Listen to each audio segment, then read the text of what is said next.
Right, Austin Healey, all rewired. Had to move the overdrive switch, I think I mentioned that before. Yep. Or the overdrive relay to here. Still got to work out exactly how this overdrive linkage to the throttle switch works. So it's all in conjunction with the throttle. When it goes up and down, it opens and shuts that switch. Yeah.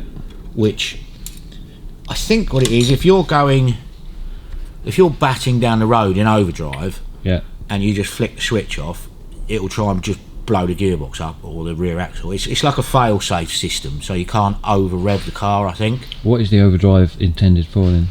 What the overdrive does is, say you're in top gear and you're doing 60 miles an hour, Yeah. and the car's doing 3,500 revs, Yeah. click the overdrive in, it'll stay at 60, but the revs will drop to 2,000 revs. And how does it do that? This unit here. Okay. Laycock de Normanville, they're called. Generally just known as a laycock. It's like a set of planet gears inside. It just reduces the ratio. Oh, okay. That's all it does. Yeah. It's like another gear, if you like. A cruising gear, if you like, if you wanted to call it that. Like back in the day, the BN1s were 3-speed. This is a 4-speed. Most cars now are 5 or 6-speed. Yeah. So if you're doing 80 mile an hour in fourth, Yeah. you put it in 6, stay at 80 mile an hour, and the revs just go donk. Right. So instead of, it's like another gear, Yeah. but it's all done electronically. Yeah. Or the switching for it. It's a mechanical process, but the switching for it is that switch there. So you can only engage overdrive in third and fourth. Yeah. So that pushes that button there, which lets you power through. So this solenoid here, but that's all switched between that switch, the throttle switch, and the relay. Yeah. It's very complicated. So I've got to work out exactly those two wires that go up to that switch. Because it was a BN2 wiring loom, not a BN1, I had to extend those over. But there's nothing majorly complicated about it. It's just getting your head around how the throttle switch system works. Yeah. Which was why originally the wires were off of that switch, and you just had that manual switch there. Right. So in theory, you should be able to leave it in overdrive, I think. When you get into third gear, it won't be in overdrive, and then you just adjust your throttle position and it'll kick down into overdrive. Okay. I believe. I'm not quite sure exactly how that works yet, so I've got to get my head around that. So all the wiring's in, the auxiliary fan wiring's in, we've redone that. Done a systems check all the way through it, but when we checked it, turned the ignition off, walked away, turned around, the generator and the voltage regulator were smoking. So instant panic, shut everything down, take all the battery terminals off, took the generator off, stripped that down, can't find any dead shorts in it anywhere at all, and you call something called motoring them up. Okay. So that generates power, yeah? Yeah. But if you connect your two terminals together, earth the frame out and live up the other side, it will run as an electric motor. Okay. So you're reversing the system on it. So basically, if you can put it in the vise, clean everything up, clean all your brushes, commutator, and then motor it, then you know that the field coils and everything aren't shorting, it's working. Yeah. Yeah?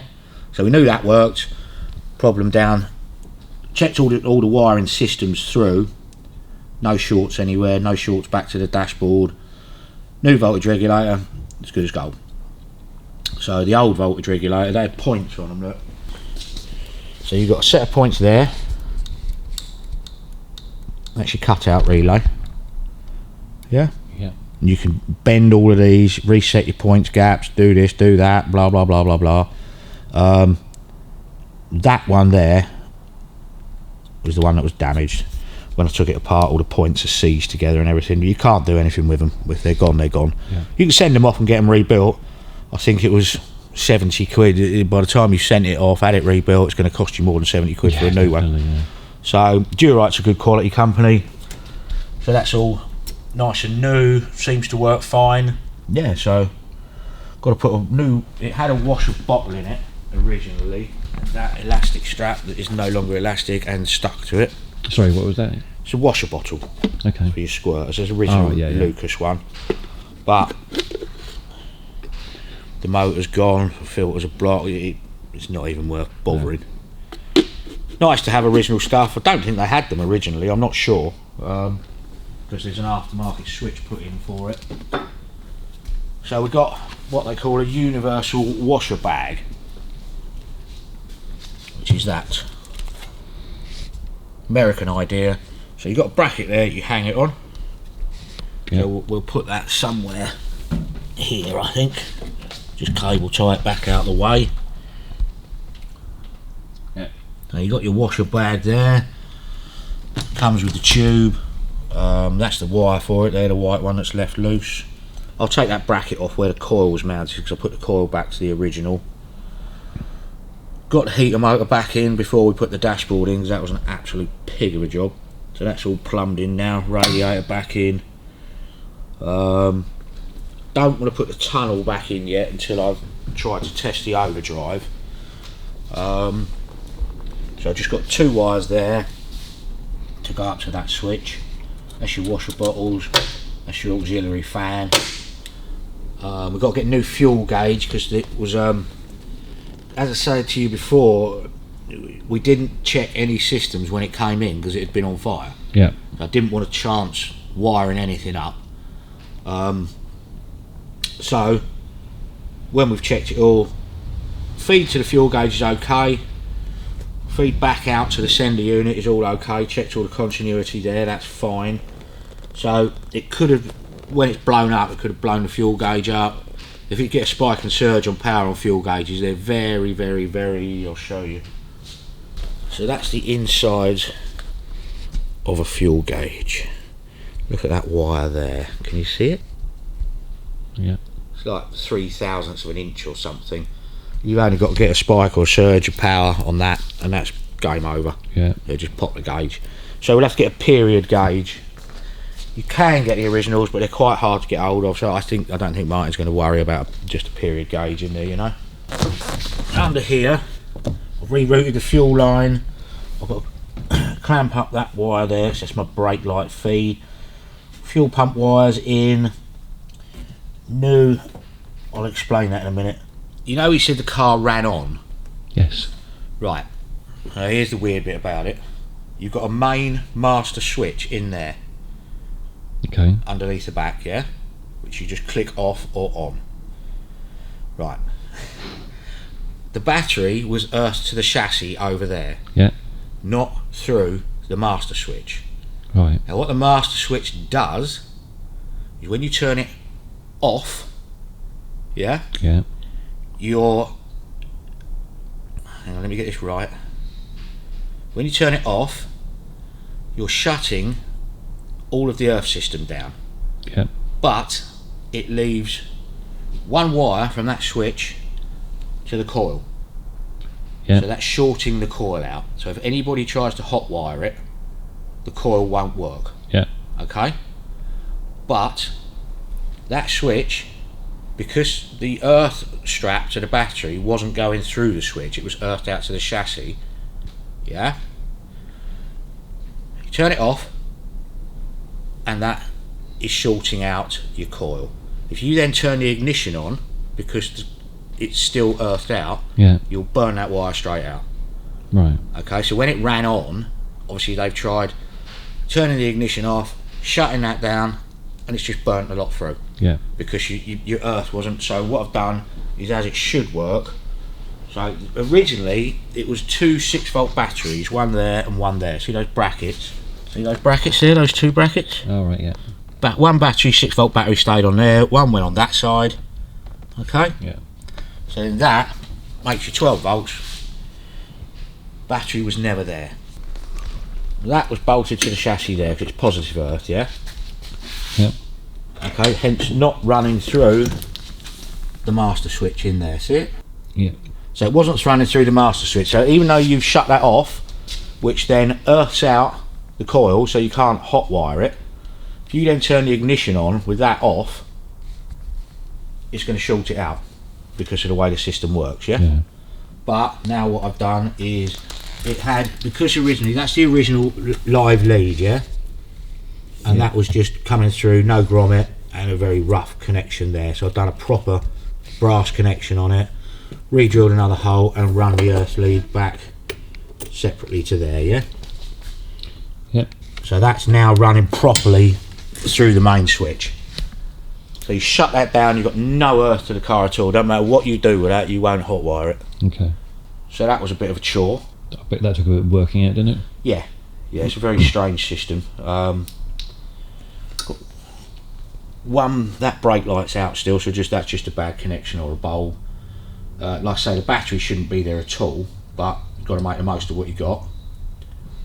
So got to glue all the carpet back up where it's all come loose. Spare wheel goes in that hole there. Cable tie up all those loose cables in there that were hanging. So we'll just drilled a lip in the back.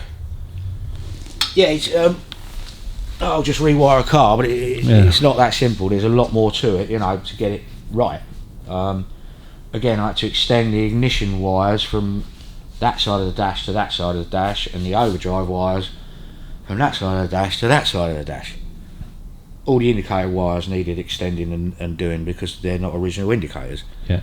It just goes on and on, you know. But we're nearly there now, so yeah, all good. See, you can't tell in the wiring diagram. I've tried to look at pictures. Those two for the switch could be round the other way. We just don't know. Okay. So it's all trial and error. I don't think it'll break anything because all it'll do is pop a fuse, you know. So instead of having two overdrive relays down there, we've moved and it's got the one overdrive relay here, as in a BN2, not a BN1. Flasher unit was in the wrong place. Wires for the wiper motor were in the wrong place. So it's just all that fannying around, you know. As I've said many a time, rip it out and start again, because if you try, all the colour's gone out of those wires, you try to chase that lot, you're just banging your head in a brick wall. Yeah. Then you've got to find out where it's chafed, cut a bit out, put a new bit in, blah blah blah blah blah. It just takes forever and ever and ever. Yeah. It's a lot of labour though. I mean, he's going to have a big bill, and most people would balk at going, it can't cost that much to do a wiring loom, but it can. Yeah. Believe me. Especially some of the old antiquated ways they wired things. Like, if I was building a wiring loom, it would probably be half the amount of wires that are in there. Really? Yeah, it was just the way they did things back then, you know. The way, I suppose, just technology hadn't moved on. So you've got to remember, it's a 1955 car. The wiring's very, very, it's overcomplicated. It doesn't need to be there, half of it. Do you know what I mean? But it's the way things were done. Yeah, of its time. Yeah. So if you were wiring that up yourself now, wouldn't have a voltage regulator. Put an alternator in it, two wires instead of 8 wires. That'd just be 2 wires. That's it. It just complicates things to a point. Like all those overdrive relays, now it'd be a little electrical box with 1 wire in, 1 wire out. That's just it. That's it. It's just the way things were. The technology wasn't there, you know. But one of the only things that's remained as a standard basic is flasher units, indicators. Really? Yeah. See now, like that throttle switch, trying to work out how to set it, what revs it's got to be at, blah blah blah blah blah. You'd have a little box like that, and you just dial it in with a screwdriver. Yeah. 1 wire in, 1 wire out. But it's 1955, isn't it? You know. I guess if you want to put it back to as it was, then that's what you need to do, isn't it? Oh yeah,